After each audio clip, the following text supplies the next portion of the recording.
Data structure in algorithms की class है, एक रिव्यू सेशन है फॉर क्यूज।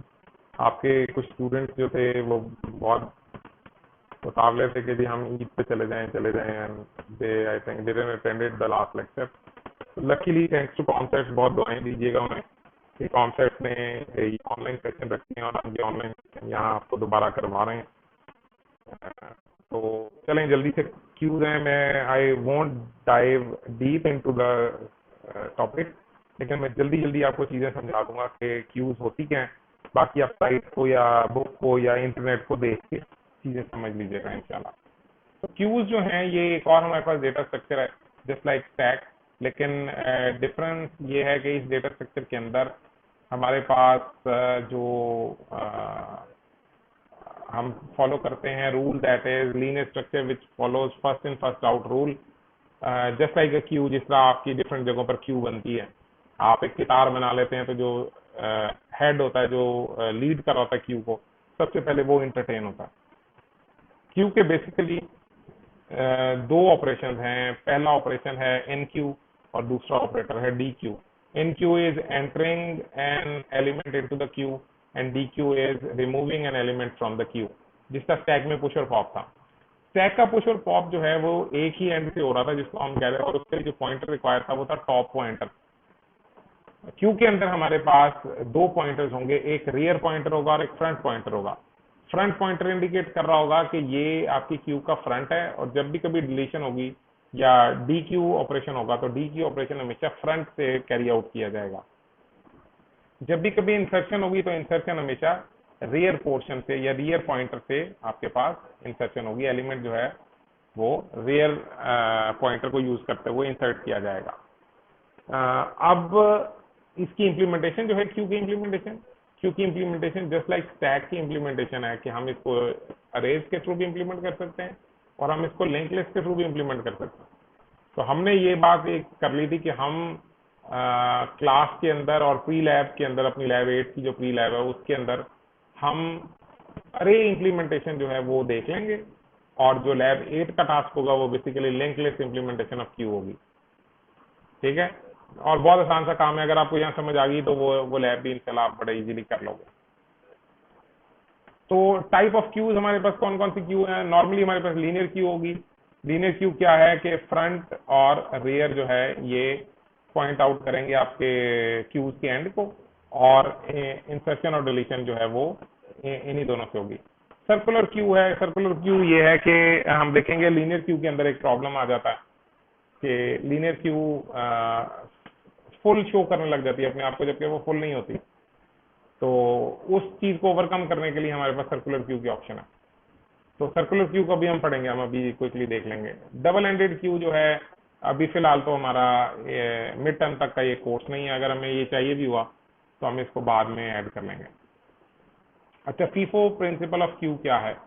अगर आप ये क्यू को एक अरे के थ्रू इंप्लीमेंट कर रहे हैं तो बेसिकली वो क्या रहा है कि फ्रंट आपका आगे से आगे मूव होता जा रहा है।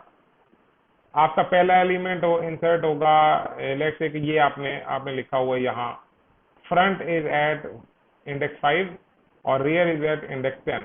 अब नया एलिमेंट अगर एंटर होना होगा तो वो यहाँ एंटर हो जाएगा। ठीक है, और जो भी डिलीशन होगी वो फ्रंट की तरफ से होगी। हम इसे ऑपोजिट वाली नोटेशन को लेंगे। ये बेसिक ऑपरेशन है क्यू के। एन क्यू जब एलिमेंट को ऐड करेगा, डी क्यू एलिमेंट को रिमूव करेगा, पीक आपको ये बताएगा कि फ्रंट किस एलिमेंट को पॉइंट कर रहा है। रियर जो है ये आपको बेसिकली बताएगा कि आपका जो रियर पॉइंटर है वो किसको पॉइंट आउट कर रहा है। ये उन एलिमेंट्स को रियर और पीक जो हैं ये उसको क्या नाम है रिमूव नहीं करेंगे वहां से। एज फुल जो है वो बताएगा कि स्टैक फुल, आपकी क्यू फुल है। एज नल आपको बताएगा कि आपकी क्यू नल है। अरे इंप्लीमेंटेशन की तरफ जा रहे हैं हम। तो अरे इंप्लीमेंटेशन अगर मैंने करनी है तो मैं ये कह रहा हूं कि मेरे पास ओके क्यू के ऊपर हम हैं क्यू। ओके, अरे इंप्लीमेंटेशन क्यू, अरे इंप्लीमेंटेशन। जब क्यू की अरे इंप्लीमेंटेशन हम करेंगे तो लेट्स से कि मैं एक अरे डिफाइन कर लेता हूं, एंड क्यू यू ई कर लेता हूँ और इसको कोई साइज में अलॉट कर देता हूँ। हमने कहा था कि हम इसको साइज मैक्स दे रहे हैं, और मैक्स क्या था बेसिकली, जब आप कोड के अंदर लिखेंगे तो हमने कहा था हम मैक्रो प्रोग्रामिंग कर लेंगे, इससे काम बड़ा आसान हो जाता है और आप बड़ा सा कोड लिख पाओगे। एज डिफाइन मैक्स को मैं लेट से 100 कह देता हूँ, या अभी सिंप्लिसिटी के लिए मैं 6 कह देता हूँ। आप इसको जितना भी करोगे ये काम चलता जाएगा। फिर उसके बाद मुझे एक पॉइंटर चाहिए होगा फ्रंट के लिए। इनिशियली ये -1 को पॉइंट आउट करा होगा क्योंकि कोई एलिमेंट नहीं है, और रियर एक होगा जो कि पॉइंट करा होगा -1 को। ठीक है, यानी अभी जो कुछ भी कर रहे हो वो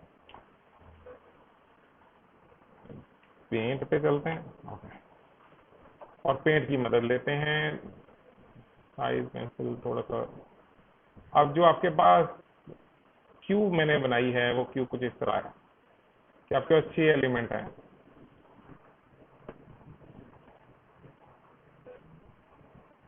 ठीक है, index 0, index 1, index 2, index 3, index 4 and index 5। इसका नाम क्यू है।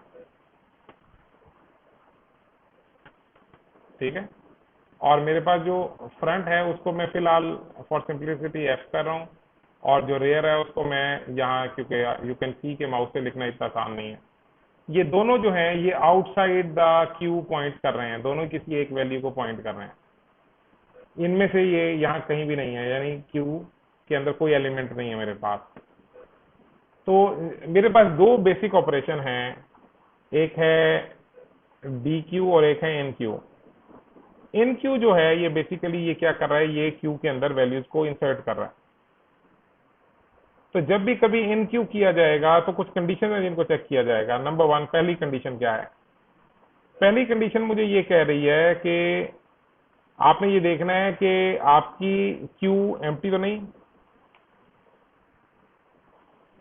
अब क्यू एम्प्टी का क्या फायदा है वो हम देखेंगे। क्यू ये एलिमेंट एंटर कर रहा है, आपने पहले चेक करना है क्यू एम्प्टी तो नहीं। नंबर 2, आपने चेक करना है क्यू फुल तो नहीं। अगर ये दोनों नहीं है तो फिर तीसरा आपके पास एल्स केस आता है, और ये नॉर्मल केस है। अब हमने ये इन तीनों केसेस को 1 बाय 1 स्टडी करना है कि क्यू एम्प्टी है कि नहीं है। तो क्यू एम्प्टी कैसे चेक करेंगे? क्यू एम्प्टी का सबसे आसान तरीका ये है कि अगर आपके पास, अब ये D Q in Q function के अंदर मैं आ चुका हूं, अब आपके पास अगर, चलो मैं इन क्यू फंक्शन यहां लिख भी लूं, void इन क्यू, और ये कोई, चूंकि मैं इंटीजर मेरे पास है क्यू, तो ये इंटीजर वैल्यू लेगा, ये वैल्यू, और ठीक है जी। तो मैंने पहले एम्प्टी चेक करना है, तो मैं करूंगा if front is equal to -1 and rear is equal to -1। तो इसका मतलब है कि ये मेरे पास कौन सी स्टेट आ गई? मेरे पास स्टेट आई है कि मैं एम्प्टी में हूं। जब ये वाली स्टेट है तो मैंने करना है front is equal to rear is equal to 0। ठीक है, व्हाट डज दैट मीन? अब इसको ग्राफिकली देख लेते हैं कि जो भी वैल्यू आएगी ये फ्रंट और जो मेरे पास हैं रेयर, ये दोनों किसको पॉइंट आउट करने लग जाएंगे? ये इधर पॉइंट आउट करने लग जाएंगे दोनों। और यहां जो भी वैल्यू है, मैं इसको v लिख देता हूं, अभी l मैंने लिख दिया है, वो वैल्यू यहां मैंने प्लेस करवानी है। तो मैं क्या करूंगा कि मैं यहां के वो लिख दूंगा q, और हमने कहा था कि जो इंसर्शन है वो कौन करता है? वो रेयर करता है, तो रेयर से इंसर्शन करा ली इज इक्वल टू वैल्यू। ठीक है, ये हमारे पास क्यू एम्प्टी की स्टेट हो गई। जब भी क्यू एम्प्टी होगी ये काम हो जाएगा। बट इसके क्यू फुल है, क्यू फुल कैसे चेक किए जाएंगे? Else if. हाँ जी, अब मुझे बताएं कि क्यू फुल कैसे पता चलेगा कि क्यू फुल है? वो पता मुझे ऐसे चलेगा कि अगर मेरे पास जो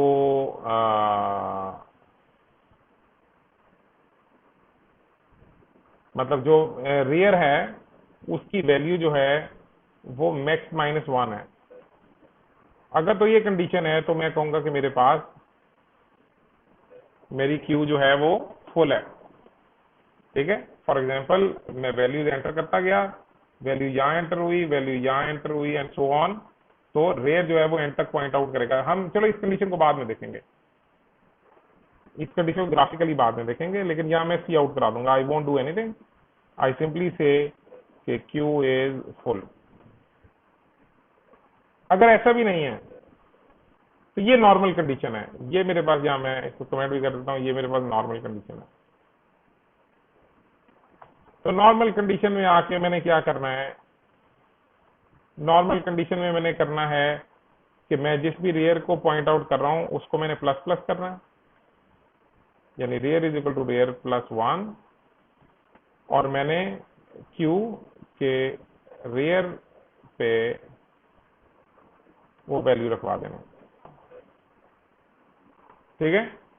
हमने ये एक और तरीके से भी किया था। वो कैसे था, इन दो लाइनों की बजाय मैं एक सिंगल लाइन भी लिख सकता हूं, और वो क्या है, वो ये है, इन दोनों की जगह,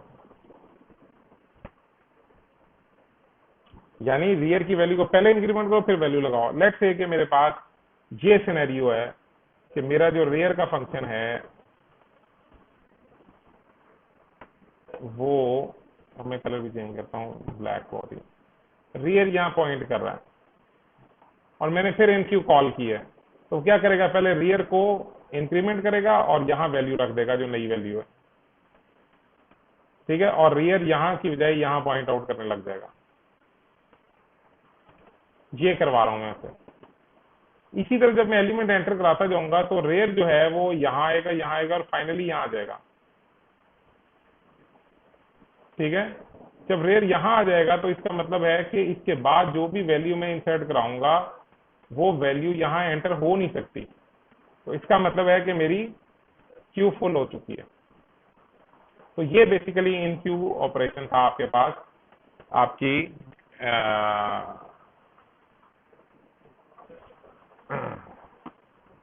ये आपके पास इन क्यू ऑपरेशन है आपके क्यू का। सिमिलरली जो दूसरा ऑपरेशन है डी क्यू, तो हमने कहा था कि हम रिटर्न करवा लेंगे वॉइड की बजाय ये करें डी क्यू, और इसको कोई वैल्यू नहीं मिलती क्योंकि इसने बेसिकली वैल्यू निकालनी है। जब इसने वैल्यू निकालनी है तो यहाँ डी क्यू के साथ भी जिक्र कर लें, डी क्यू फंक्शन ने भी कुछ स्टेट चेक करनी है। नंबर 1, डी क्यू फंक्शन ने जो पहली चीज चेक करनी है वो ये चेक करनी है कि कहीं आपका जो आप क्यू में से वैल्यू निकालने लगे हो कहीं क्यू एम्प्टी तो नहीं।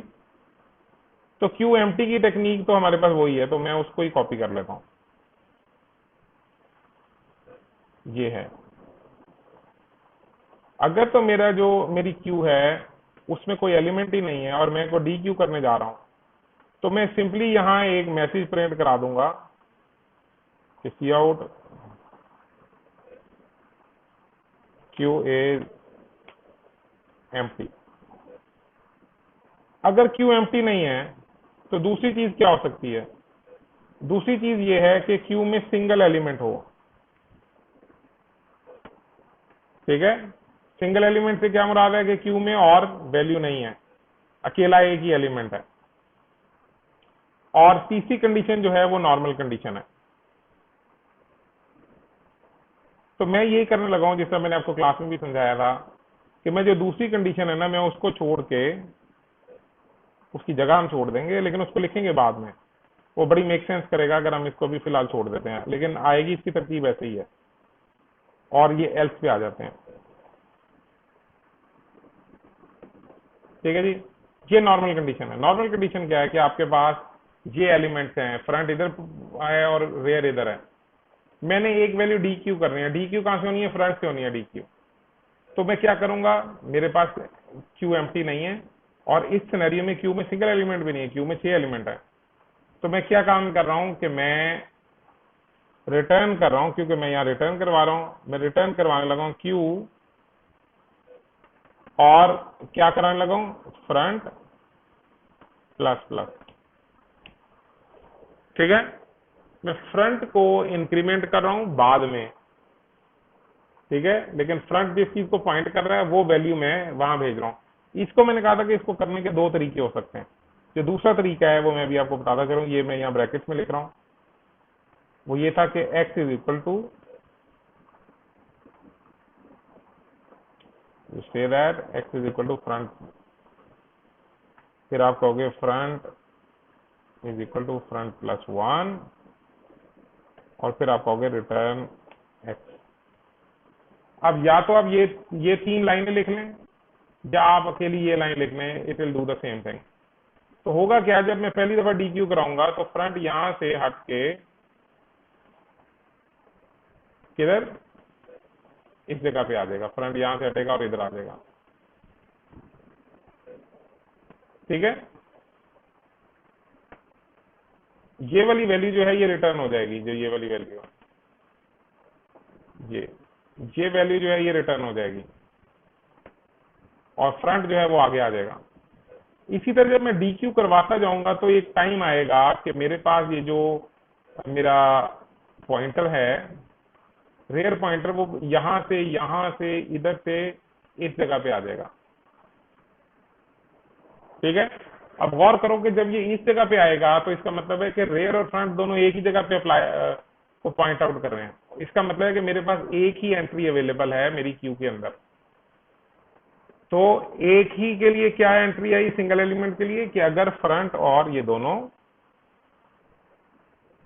एक ही को पॉइंट आउट कर रहे हो, तो इसका मतलब है कि सिंगल एंट्री है। या मैं लिखूं सिंगल एलिमेंट। सिंगल एलिमेंट का क्या मतलब हुआ कि जब सिंगल एलिमेंट मेरी क्यू से निकल जाएगा तो मेरी क्यू एम्प्टी हो जाएगी। तो क्यू की एम्प्टी की स्टेट क्या है मेरे पास, वो ये है, front is equal to rear is equal to -1। सही है, कि दोनों को -1 कर दिया, तो ये मेरे पास डी क्यू की कंडीशन भी आ गई। लेकिन अब आप गौर करो कि आपके पास ये सिनेरियो बन चुका है। सिनेरियो ये है कि देखो कुछ कंट्रोल, ओके गुड हो गया, सही है। आपने इस जगह पे, आपका फ्रंट इस जगह पे आ रहा है, ठीक है, एट फर्स्ट एलिमेंट, और rear is at the last element, और आपने फिर इनक्यू कर दिया। अब जब इनक्यू किया आपने तो आपके पास ये देखो, ये वाला सब चले, इफ फ्रंट इज माइनस, ये तो नहीं है, फ्रंट की वैल्यू 1 है, रेयर की वैल्यू 5 है, ये तो नहीं हुआ। Else if rear is max -1, तो रेयर मैक्स -1 हो चुका है। तो आप एलिमेंट, आप क्या मैसेज शो कराओगे कि क्यू इज फुल, हालांकि क्यू में एक जगह अवेलेबल है, 6 एलिमेंट क्यू में अवेलेबल है। लेकिन आप जो लीनियर क्यू चला रहे हो, लीनियर क्यू के अंदर ये चीज जो है वो गलत हो जाएगी। तो इस चीज को कवर करने के लिए आपके पास सर्कुलर क्यू का आइडिया आता है। सर्कुलर क्यू क्या कहती है, वो यही सारा कुछ रहेगा काम, लेकिन थोड़ी सी चीजें चेंज हो जाएंगी। वो ये कि आपकी जो रिप्रेजेंटेशन है, मैं अगर यहाँ ड्रॉ कर सकूं, it will be something like this. ये 6 एलिमेंट हैं, अभी कोशिश करते हैं, 1 2 3 4। तो ये आपके पास एलिमेंट 0 है, ये एलिमेंट 1 है, ये 2 है, ये 3 है, ये 4 है, और ये 5 है। सही है। अब अगर आपके पास आपका फ्रंट जो है वो 1 को पॉइंट आउट कर रहा था, तो ये बेसिकली आपका फ्रंट है, ठीक है, और आपका रेयर जो है वो 5 को पॉइंट आउट कर रहा है। अब आप क्लियरली देख सकते हो कि आपके पास ये वाला स्पॉट एम्प्टी है, आप इसके अंदर वैल्यू को लेके आ सकते हो, ठीक है। फ्रंट आगे मूव होता जाएगा तो आपके पास ये एम्प्टी स्लॉट क्रिएट होती जाएंगी। तो आपका जो लीनियर क्यू का कॉन्सेप्ट है वो सर्कुलर क्यू के अंदर भी अप्लाई हो जाएगा। अब सर्कुलर क्यू के केस में आपको क्या करना पड़ेगा, यही थोड़ी सी चीजें चेंज हो जाएंगी। जब आप इनक्यू करोगे तो फ्रंट तो इसी तरह ही होगा, लेकिन अब होगा ये कि अब आपकी क्यू फुल कैसे हुआ करेगी। अब आपकी क्यू इस कंडीशन पे तो फुल नहीं हुआ करेगी, क्योंकि आप देखो ना, फ्रंट अगर इसी का पॉइंट आउट कर रहा है और आप इसके बाद इनक्यू करोगे तो rear will point over here, और यहां वैल्यू आ जाएगी। तो रियर और फ्रंट जो है वो साइड बाय साइड हो जाएंगे, यानी रियर की वैल्यू फ्रंट से 1 माइनस हो जाएगी। So this is your full condition. तो आपकी फुल कंडीशन क्या हो जाएगी? रियर इज,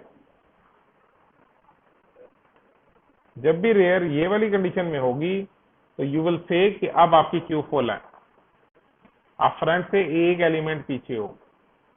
अब आपकी रियर की वैल्यू फ्रंट से छोटी हो सकती है, लीनियर क्यू में नहीं हो सकती थी। और नॉर्मल कंडीशन के अंदर अब आप क्या करोगे?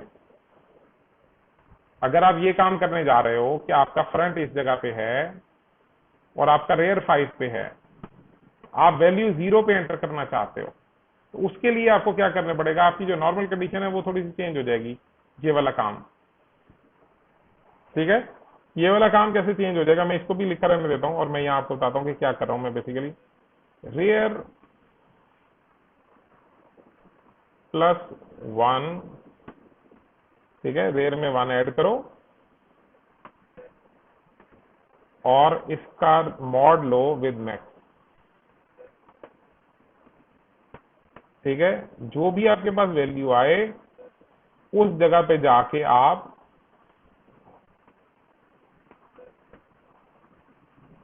ठीक है, उस जगह पे आपने वैल्यू रखनी है। लेकिन आप गौर करो कि यहां आपने रेयर की वैल्यू को अपडेट नहीं किया। तो चलो हम यहाँ इसको इस तरह लिख लेते हैं, सही, और यहां आपने कर दिया रेयर। अब हम इसकी एक एग्जांपल देख लेते हैं। हमारा जो रियर की वैल्यू थी, रियर की वैल्यू थी हमारे पास 5 और हम कह रहे थे इसको 0 पोजीशन हमारे पास खाली है, हमारे पास ये वाली 0 पोजीशन खाली है। नया नया इनक्यू करने लगे हैं तो 0 एलिमेंट पे हम वैल्यू प्लेस कर सकते हैं। तो हमने क्या किया? रियर इज इक्वल टू 5 + 1 जो बन गया 6, ठीक है, और इसका रिमाइंडर लिया हमने 6 के साथ। तो 6 का 6 से रिमाइंडर लें तो आंसर आता है 0। तो रेयर की वैल्यू क्या बन गई? 0। तो हम Q के 0 पे वैल्यू प्लेस करवा देंगे, यही हम चाह रहे थे। ठीक है, इसी तरह आपके पास DQ का फंक्शन है कि जब आप DQ कर रहे हो तो आप फ्रंट को इंक्रीमेंट करवा रहे हो। सिंगल एलिमेंट के लिए क्या कंडीशन है कि फ्रंट और रियर दोनों ठीक है, ये भी कंडीशन सही रहेगी। एल्स के केस में क्या करेंगे? एल्स के केस में क्योंकि सर्कुलर हो रहा है, अब ये 5 पे जाके ये फिर 0 पे चला जाएगा, फिर 5 पे जाके 0 पे चला जाएगा। वो हम क्या करेंगे यहाँ? What will we do? वही वाली कंडीशन। अब मैं सिर्फ ऊपर वाले को यूज कर रहा हूँ या नहीं? अब तो हमें नीचे वाला यूज करना पड़ेगा, ये एक्स्ट्रा था। x is equal to queue का फ्रंट, ठीक है, तो फ्रंट +1, इसके साथ भी हम वही काम करेंगे, मॉड ऑफ मैक्स। तो ये सर्कुलर इंप्लीमेंट कर लेगा और हम बेसिकली फ्रंट की वैल्यू को इंक्रीमेंट कर देंगे, यानी फ्रंट की वैल्यू 5 पे चली गई तो ये दोबारा 0 पे चली जाएगी। ठीक है, फ्रंट जो है वो भी अपनी वैल्यू को चेंज करता रहेगा। तो that's it for the Q. जितना कुछ हमने क्यू के अंदर पढ़ा है, बाकी आप स्लाइड वगैरह को देख लीजिएगा और कोई क्वेश्चन होगा तो we can address that in the morning session.